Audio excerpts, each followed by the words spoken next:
यह अदालत है, घर नहीं। अगर आपने दोबारा ऐसा किया तो आपको जेल भेजा जा सकता है।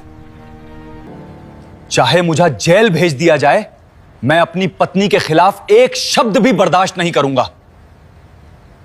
आज के एपिसोड में कोर्ट की शुरुआत ही एक बड़े हंगामे से होती है। ललित का लॉयर जज के सामने कुछ तस्वीरें पेश करता है और कहता है कि ये सबूत दिखाते हैं कि अपराजिता का किसी दूसरे आदमी के साथ रिश्ता है। वो अपराजिता के कैरेक्टर पर सवाल उठाता है और ये तक कह देता है कि ऐसी औरत को इज्जतदार समाज कभी एक्सेप्ट नहीं करेगा। ये बात सुनते ही ललित का गुस्सा 7वें आसमान पर पहुंच जाता है। वो तुरंत अपने लॉयर पर ही हमला कर देता है और जोर से कहता है कि उसकी हिम्मत कैसे हुई उसकी पत्नी के बारे में ऐसी बात कहने की। ललित सबके सामने कहता है कि अपराजिता उसके परिवार की इज्जत है, उसका प्यार है और उसकी जिंदगी है। वो इतना इमोशनल हो जाता है कि लॉयर को जान से मार देने की धमकी तक दे देता है। कोर्ट में अफरा तफरी मच जाती है और जज तुरंत ऑर्डर मेंटेन करने के लिए सिक्योरिटी को बुलाता है। जज ललित को सख्त चेतावनी देते हैं कि ये कोर्ट रूम है, कोई घर नहीं। अगर उसने दोबारा ऐसा किया तो उसे जेल भेजा जा सकता है। लेकिन ललित बिना डरे कहता है कि चाहे उसे जेल भेज दिया जाए या फिर फांसी ही क्यों ना दे दी जाए, वो अपनी पत्नी के खिलाफ एक शब्द भी बर्दाश्त नहीं करेगा। वो बार बार कहता है कि अपराजिता बहुत मासूम है और लोग उसका फायदा उठा लेते हैं। जज उसकी बात ध्यान से सुनते हैं लेकिन उसे याद दिलाते हैं कि कोर्ट के नियम सबके लिए एक जैसे हैं। इसके बाद ललित जज से गुजारिश करता है कि अपराजिता को समझाया जाए क्योंकि वो उसके बिना जी ही नहीं सकता। उसकी आंखों में आंसू आ जाते हैं और वो कहता है कि उसकी जिंदगी अपराजिता के बिना अधूरी है। दूसरी तरफ लॉयर भी कहता है कि उसने सिर्फ अपनी ड्यूटी निभाई है और सच को जज के सामने रखना उसका फर्ज था। ये सब देखकर अपराजिता चुप रहती है लेकिन उसके चेहरे पर दर्द साफ नजर आता है। सीन बदलता है और विवान अपनी माँ से एक जरूरी बात करना चाहता है। वो बार बार कहता है कि उसकी बात सुन लो क्योंकि ये बहुत इंपॉर्टेंट है, लेकिन उसकी माँ जल्दी में होती है और कहती है कि अभी उन्हें एक ज़रूरी काम के लिए जाना है, बाद में बात करेंगे। विवान मजबूर होकर चुप हो जाता है। घर से निकलते वक्त बात होती है कि अगर विवान को पता चल जाता कि वो लोग अपराजिता के घर शादी का रिश्ता लेकर जा रहे हैं तो वो तुरंत रक्षित को बता देता और फिर बहुत बड़ा हंगामा हो जाता। इसी बीच विवान को आराध्या से एक बहुत बड़ी सच्चाई पता चलती है। आराध्या बताती है कि अपराजिता पहले से शादीशुदा है और उसका डिवोर्स केस चल रहा है। ये सुनकर विवान के होश उड़ जाते हैं। वो तुरंत कहता है कि रक्षित को शायद इस बात का बिल्कुल भी पता नहीं है और उसे अभी इसी वक्त सब कुछ बताना जरूरी है। वो रक्षित तक पहुंचने की कोशिश करता है क्योंकि उसे लगता है कि अगर सच देर से पता चला तो सब कुछ और भी मुश्किल हो जाएगा। उधर कोर्टरूम में अपराजिता की लॉयर मिताली जज के सामने मजबूती से खड़ी होती हैं। वो कहती हैं कि जो ड्रामा सब लोग आज देख रहे हैं अपराजिता पिछले 4 सालों से रोज सह रही थी। ललित ने उसके अंदर इतना डर भर दिया था कि वो अपने पिता, भाई, बहन और माँ तक को कुछ नहीं बता पाई। वो चुपचाप हर दर्द सहती रही। मिताली ये भी कहती हैं कि असल विक्टिम अपराजिता है, ललित नहीं, इसलिए उसके कैरेक्टर पर सवाल उठाना बिल्कुल गलत है। इसी वक्त ऑफिस में भी अपराजिता को लेकर चर्चा चल रही होती है। किसी को पता चलता है कि अपराजिता आज ऑफिस नहीं आई और उसकी छुट्टी रक्षित ने अप्रूव की थी। इतना ही नहीं, रक्षित ने अपनी सारी मीटिंग्स भी कैंसिल कर दी हैं। मेल बॉक्स चेक करने पर पता चलता है कि अपराजिता के पास लॉयर्स के मेल्स आए हुए हैं और उसका डिवोर्स केस चल रहा है। ये बात सुनकर सब लोग हैरान रह जाते हैं और धीरे धीरे सच सामने आने लगता है। दोबारा कोर्टरूम में ललित का लॉयर अपराजिता से सवाल करता है कि अगर उसके साथ वाकई डोमेस्टिक अब्यूज हुआ था तो उसने पुलिस कंप्लेंट क्यों नहीं की? क्या उसके पास कोई मेडिकल रिपोर्ट है, कोई फोटो है या कोई वीडियो है? अपराजिता धीरे से सिर्फ इतना कहती है कि उसने पुलिस में कंप्लेंट नहीं की थी। लॉयर इसी बात को अपने हक में इस्तेमाल करने की कोशिश करता है और कहता है कि अगर इतना बड़ा जुल्म हुआ होता तो कोई ना कोई सबूत जरूर होता। मिताली तुरंत जवाब देती हैं कि हर औरत अपने दर्द की तस्वीर नहीं लेती और ना ही अब्यूज के बाद सेल्फी खींचती है। वो जज से कहती हैं कि बहुत सी औरतें सिर्फ इस उम्मीद में सब कुछ सह लेती हैं कि एक दिन उन्हें इस रिश्ते से आज़ादी मिल जाएगी। अपराजिता भी बस इसी दिन का इंतजार कर रही थी। लेकिन ललित का लॉयर फिर एक नया सवाल लेकर आता है। वो पूछता है कि डिवोर्स नोटिस भेजने के बाद अपराजिता आधी रात को रक्षित के पास उसका बर्थडे सेलिब्रेट क्यों गई थी। ये सवाल सुनते ही कोर्टरूम में एक बार फिर सन्नाटा छा जाता है और सबकी नजरें अपराजिता पर टिक जाती हैं। ललित का लॉयर अपराजिता से बर्थडे वाली रात के बारे में सवाल पूछना जारी रखता है। वो कहता है कि जब रक्षित के घर पर बर्थडे सेलिब्रेशन हो रहा था तब अपराजिता ऑफिस क्यों गई। अपराजिता शांत आवाज में बताती है कि वो ऑफिस इसलिए गई थी क्योंकि उसे पता था कि रक्षित उसका इंतजार कर रहा था। ये जवाब सुनते ही लॉयर तुरंत इस बात को अलग ही अंदाज में पेश करने लगता है। वो जज से कहता है कि आमतौर पर एम्प्लॉई बॉस का इंतजार करता है, लेकिन यहाँ तो बॉस एम्प्लॉई का इंतजार कर रहा था। कोर्टरूम में बैठे लोग भी एक दूसरे की तरफ देखने लगते हैं। लॉयर फिर पूछता है कि ऑफिस पहुंचने के बाद क्या दोनों बर्थडे सेलिब्रेट करने बाहर गए थे। अपराजिता साफ मना कर देती है और कहती है कि ऐसा कुछ भी नहीं हुआ, लेकिन लॉयर फिर भी अपनी बात को घुमाकर पेश करता है। वो कहता है कि एक अमीर और अनमैरिड आदमी और एक शादीशुदा औरत का रात के वक्त खाली ऑफिस में अकेले मिलना बहुत कुछ सोचने पर मजबूर करता है। मिताली तुरंत इस बात का विरोध करती हैं और कहती हैं कि दोस्ती को गलत रंग देना बिल्कुल ठीक नहीं है। वो जज को समझाती हैं कि दो दोस्त अगर एक दूसरे का साथ देते हैं तो इसका मतलब ये नहीं कि उनके बीच कोई गलत रिश्ता है। लेकिन ललित का लॉयर अपनी बात पर ही अड़ा रहता है। वो बार बार कहता है कि अपराजिता और रक्षित की दोस्ती आम दोस्ती से काफी आगे बढ़ चुकी है। इसी बीच कोर्टरूम के अंदर एक फोन बज उठता है।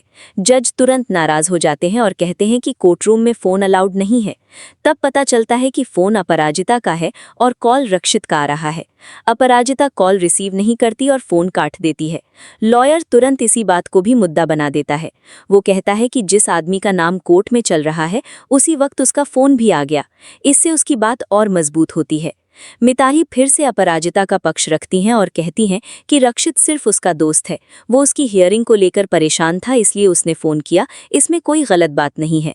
अपराजिता भी जज के सामने साफ शब्दों में कहती है कि रक्षित उसका सिर्फ दोस्त है और उसके अलावा उनके बीच कोई रिश्ता नहीं है। मिताली जज को याद दिलाती है कि आज के ज़माने में लड़के और लड़कियां साथ पढ़ते हैं, साथ काम करते हैं और उनके बीच दोस्ती होना बिल्कुल नॉर्मल बात है। हर दोस्ती को गलत नज़रिए से देखना सही नहीं है। तभी अचानक ललित बीच में बोल पड़ता है और कहता है कि उसकी पत्नी अब और किसी सवाल का जवाब नहीं देगी। वो जज से हाथ जोड़कर कहता है कि वो दोनों अपनी प्रॉब्लम्स खुद सॉल्व कर लेंगे और बस उन्हें अलग मत किया जाए।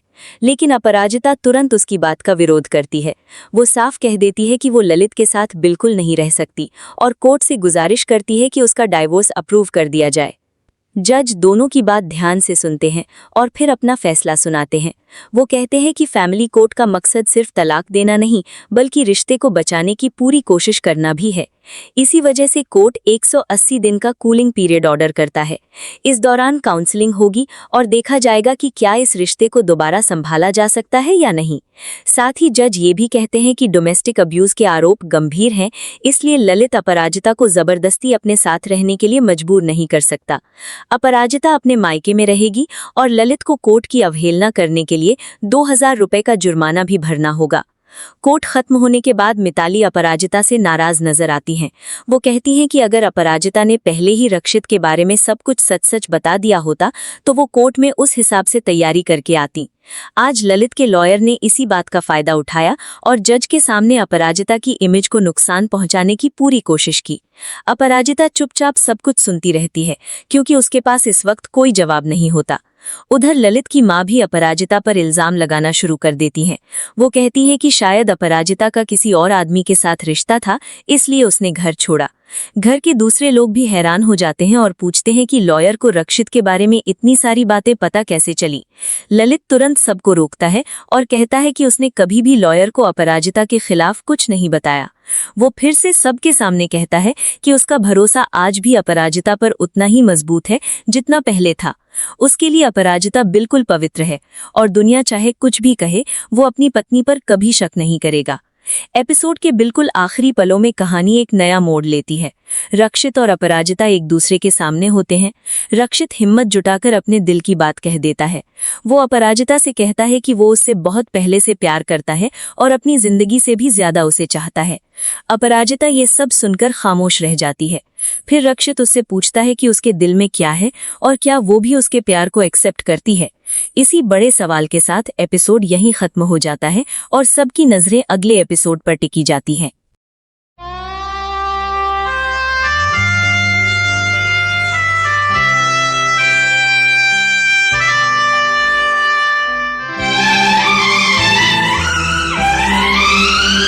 जो बात हो गई है तो बात ना बढ़ाओ, रुखसत करो ये रंजिश, आओ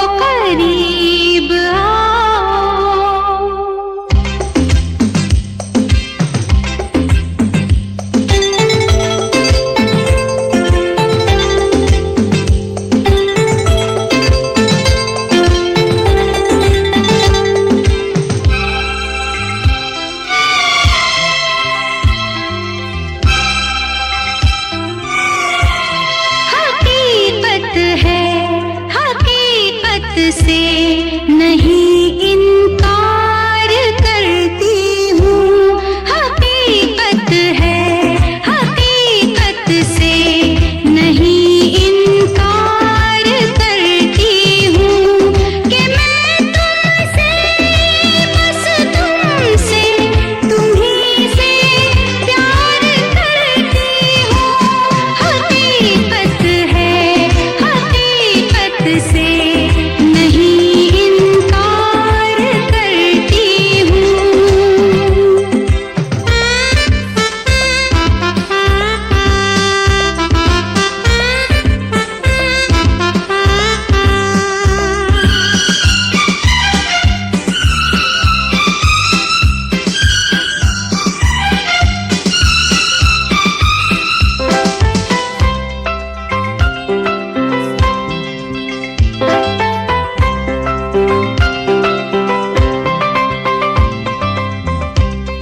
तमन्ना एक है दिल में तुझे अपना बनाने की,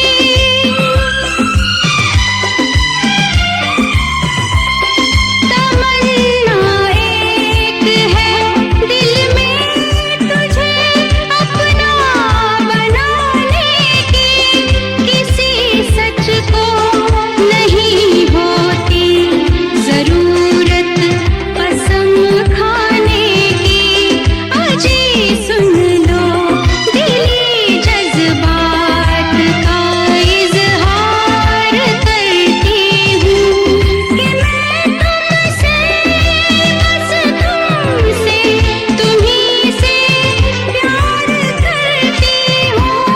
हकीकत है, हकीकत से नहीं इनकार करती हूँ।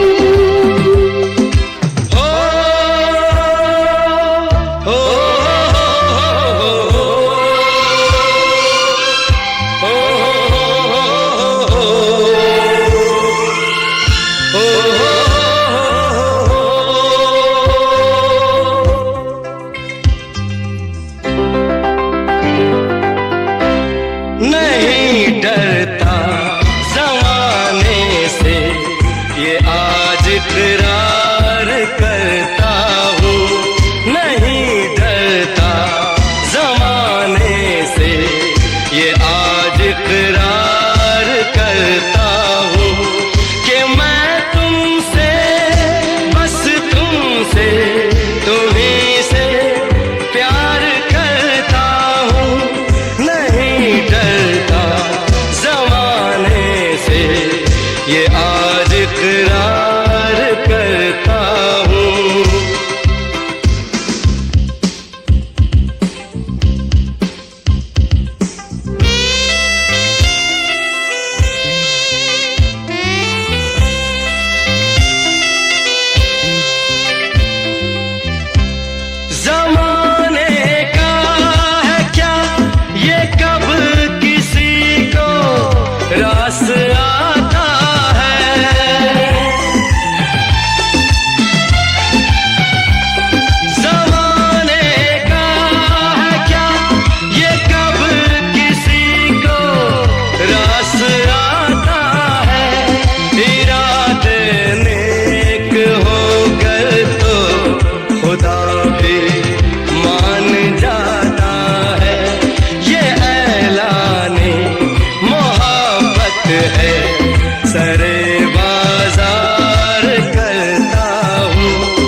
नजदीक